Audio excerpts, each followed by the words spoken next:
انا كجرافيك ديزاينر في الفريلانس كنلاحظ ان بزاف د الحوايج كيديروهم الدراري اللي كيكونوا جداد في الفريلانس، كيخليوهم ما عمرهم يربحوا فلوس مزيان وكيبقاو ديما محدودين في النيفو ديالو. داكشي علاش في هذا الفيديو راه غادي نعطيك 5 ديال النصائح اللي غادي يخليو اي واحد فريلانس مبتدئ يطور من راسو ويزيد من المدخول ديالو بزاف ديال الاضعاف. داكشي علاش خليك معايا في هذا الفيديو، ما تسقل حتى نصيحه من هادو اللي غادي نقول لك، لانهم كلهم صراحه مهمين، ولا سقلتي غير وحده فيهم ممكن ما ينجحش لك هادشي اللي بغيت نقول لك. وقبل ما نبداو كنصحك انك انت اللي كتفرج فيا دابا وجديد في لاشين عندي دخل تابونا، لانه غادي نهضر على بزاف د المواضيع كيهموك انت كفريلانسر. ونبداو لا فيديو. واول نصيحه غادي نهضر لك عليها وهي تنظيم الوقت. كيف كتسمع تنظيم الوقت؟ لانه انت ملي كتنظم الوقت ديالك فراه كتعطي مساحه لديك الطاقه اللي كتكون عندك في النهار كامل باش انها تخرج منتظمه. دابا انا مثلا كفريلانسر كان عندي واحد المشكل انني كنخدم في اي وقت، اون فوا كيجي شي كليان بغى شي حاجه كنوض نخدمها ليه ديك الساعه. بعض المرات كنكون كنخدم بالليل، وهذا الشيء خلى الانرجي ديالي ما كتكونش مزيانه النهار اللي كيجي من بعد. يعني ملي كنخدم بالليل كنسهر بزاف، في الغد ليه كنصبح عيان. داكشي علاش من الحوايج اللي قررت انني نبدا ندير هو ننظم الوقت ديالي. حيت ملي كتنظم الوقت ديالك كتقدر تعرف المهام بعدا ديجا اللي عندك، كتوجدهم قبل شنو غادي ندير في الوقت الفلان فلاني والوقت الفلان فلاني، تكون عارف شنو غادي دير في كل وقيته. داكشي علاش ما كتكونش تالف، وحتى الا جاتك شي خدمه جديده كدير ليها بروغرام ديالها انها تدخلها واحد الوقيته اللي كتكون عندك مثلا خاوي. هذا الشيء كيخلي الانتاجيه ديالك كتزيد، وكتقدر تزيد تربح فلوس اكثر وتوصل للناس اكثر. راه الوقت مهم، ولا كنتي كتضيعو في الخو الخاوي راه ديما غتبقى فاشل وديما غتبقى ما كتدخلش فلوس مزيان. داكشي علاش حاول تلعب على هاد النقطه ديال الوقت. راه قبل ما تبدا اي حاجه ولا تفكر تبدا تدخل فلوس ولا تفكر في الدومين بنفسه، حاول تفكر غير تنظم الوقت ديالك. شنو كدير في الصباح، شنو كدير في مع وقت الغداء، شنو كدير في العشيه، شنو كدير بالليل. والانسان ينعس بكري، حيت الا كنتي كتنعس بكري راه غيكون عندك الجهد الغد ليه باش تخدم مزيان.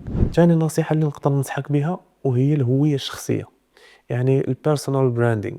حاول تركز على راسك، ركز على الخدمه اللي تدير، ركز على البروفيل اللي بغيتي الناس يشوفوه عليك. راه ضروري انك تكون زعما عندك واحد البيرسونال براندينغ.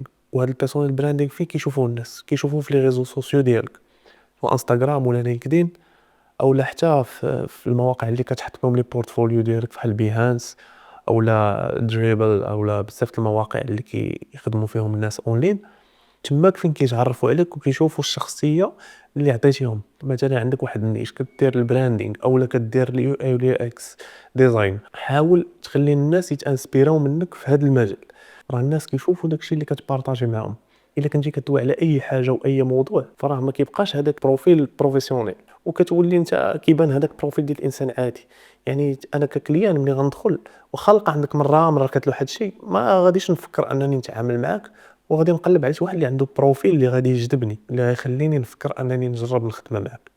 فحاول تركز على شي بروفيل تبني به البيرسونيل براندينغ ديالك ويكون بروفيسيونيل، تحط فيه داكشي المهم اللي عنده علاقه بالدومين واللي عنده علاقه بالنيش ديالك. ودابا ندوزو للنصيحه الثالثه.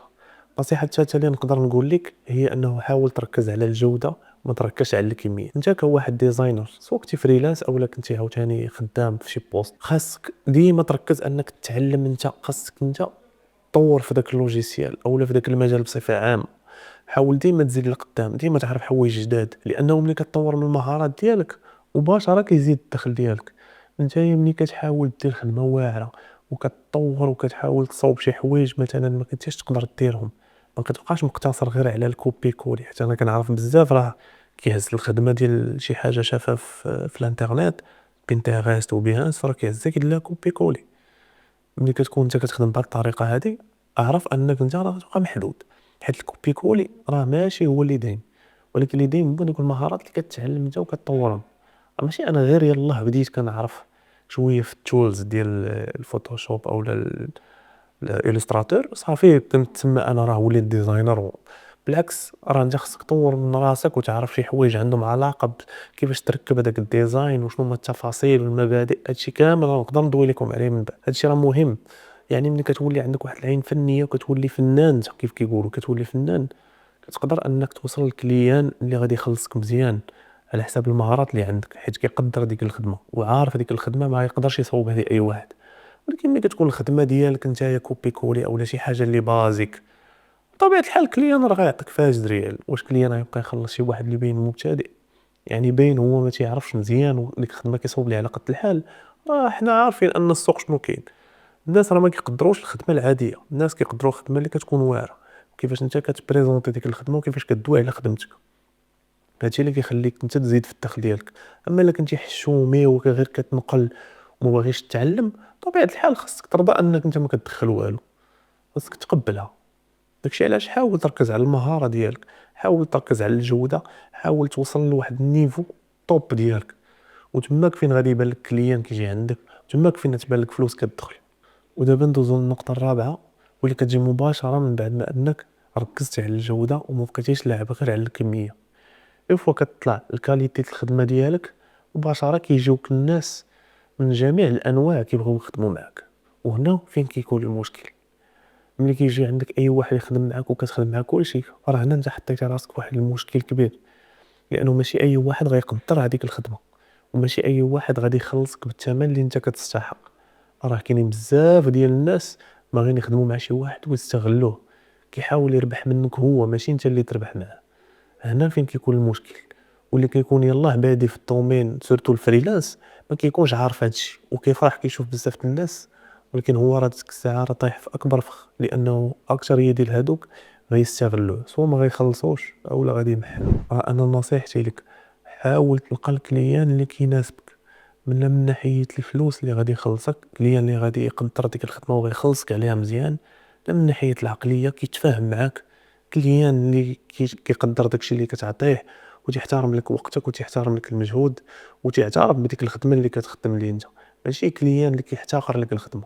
راه كاينين كليان اللي كتخدم معاه وتيطيح لك من الخدمه في وجهك كيقولها لك، يقول لك اش هاد الشيء وهادي وهادي، وانت راه كتحس بالحقره. وهادشي كامل زدت منه انا وبزاف ديال الدراري اللي داروا الفريلانس، وكلهم عانوا من نفس اللعيبه، ولكن اللي زاد لقدام وطور من راسو راه غادي يفوت هذا الكليان وما غيبقاش محتاج انه يخدم مع كليان بحال هذا. واللي حبطاتو الهضره اولا كمل في هذا مع هذا النوع ديال الكليان، بطبيعه الحال راه غادي يبقى غير ينزل، ما غاديش يزيد لقدام. وغيجي واحد الوقت غيلقى راسو داكشي اللي كيضيع من ناحيه المجهود ومن ناحيه الوقت كبر من داكشي اللي كيدخلو هو من ناحيه الفلوس. راه هنا كيحبسوا الناس الفريلانس وكيقول لك راه ما فيه ما يدار. حاولوا ديروا بهذه النصيحه هذه اللي عطيتكم. دابا ندوزو لاخر نصيحه وتا هي مهمه، داكشي علاش خليتها هي الاخرى، وهي استثمر في راسك. استثمر في راسك. انت ملي كتخدم فريلانس وكتدخل فلوس، شنو اول حاجه كتفكر فيها؟ كتفكر غير فين تخسر ديك الفلوس، باغي تشري هادي وباغي تشري هادي وباغي تخرج وباغي تسافر. ولكن الحاجه المهمه اللي انت ما مركزش عليها واللي هي اللي غتنفعك هي داكشي اللي انت كتعرف في راسك. انفيستي سيدي، نتعلم شي حاجه، فورماسيون، نطور من راسي، كيفاش نكومونيكي مع كليان، نتعلم اللغات. زائد حاجه مهمه، انا فلوس كندخلهم، علاش ما نستثمرش في اول حاجه اللي هي البيسي؟ هذاك البيسي اللي كنخدم به، اللي كنضل النهار كامل وانا كنحرت عليه، علاش ما نانفيستيش في البيسي؟ هذاك الشيء هو اللي غينفعك. انفيستي في حوايج. انا كنمشي مثلا كفريلانسر كنتلاقى مع كليان وكنمشي وكنكون نهضر معاهم، كنقدر نخدم معاهم، زعما كنمشي نديبلاصا بعض المرات عند كليان نخدم معاه. علاش انايا ما نتهلاش في راسي؟ انفيستي في راسك، انفيستي في راسك، حيت هذيك حتى هي حاجه مهمه. حاول تبين راسك انت بواحد الصوره زوينه. حنا كنمشيو بالمظاهر، الناس كيمشيو بالمظاهر، والخدمه هذه اللي عندنا كتمشي حتى هي بالمظهر. ملي غتمشي تخدم مع كليان وغتكون تنقي وباسي ديالك واعر، حتى هو غيقدرك. اما غيجي عنده واحد تالف وباسي عيان وحالو مخسر ليه الباسي ولا مهرس ليه ليكرون وما عرفت شنو هو وجاي مبهدل، راه ما غاديش يحترمك، ما غاديش يقدرك، راه غادي يصغر منك. وانت كتسنى انك تخلص مزيان وتدخل مزيان، كيفاش غادي تدخل مزيان وانت جاي عنده مثلا بديك الحاله؟ راه غطيح سوا بجوج الحوايج، يا اما ينصب عليك، يقدر يخدمك وما يخلصكش، يا اما في الاخر غيعطيك داكشي على قد الحال وانت غادي ما غتلقى ما دير، غادي تشد ديك الفلوس وغتصبر. داكشي علاش حاول تستثمر في راسك، تعلم لوجيسيالات جداد، فهمتي؟ حاول تعطي لراسك قيمه، حاول تعمر راسك، حيت ملي كتعرف بزاف د الحوايج كتعرف تجيب كليان وكتعرف تكبر راسك. اما ملي كتبقى محدود وكترضى بشي حوايج قلال، وكيجي واحد الوقت كتحبس انت كاع داك الدومين وكتبدا تقول للناس راه ما فيش فلوس. اي حاجه فيها الفلوس، الا عطيتيها الوقت ولا عطيتيها الجهد كلشي فيه الفلوس. خاص غير انت تكون باغي وتستمر. فلوس ما كتجيش عاوتاني بيه فيه، ماشي هادشي اللي كنقول لك راه غتدخلو في الشهر الاول ولا الشهرين الاولى. بالعكس تصبر، تقدر تصبر عام، تقدر تصبر عامين، ولكن نهار غادي تفرقع راه غادي تدخل فلوس صحيحه. هادشي باش كتنجح. دونك هادو هما النصائح اللي نقدر نعطيك. النصائح انا تعلمتهم من خلال التجربه ديالي، دوزت شحال من كليان، تعاملت مع شحال من الناس، بزاف ديال الناس، كل واحد وكيفاش كيتعامل معاك، ومع الوقت كتبدا تعرف هادشي وكتبدا تتعلم. داكشي علاش راه انا هادشي اللي عطيتكم راه خلاصه ديال 5 سنين ولا اكثر ديال الخدمه اون فريلانس. فحاول دير بهذا الشيء الا بغيتي تزيد لقدام وبغيتي تطور من راسك. وانا اكيد ان هاد النصائح الا بديتي تطبق فيهم ابتداء من غدا فراه غدا تحس بالنتائج في القريب العاجل. ولا كنتي انت هادشي ما مهتمش به وبغيتي تخدم غير البريكولات فراه داكشي كيرجع لك انت. شوف انت شنو غتختار. حتى هنا كنكون وصلنا للنهايه ديال الفيديو هذا.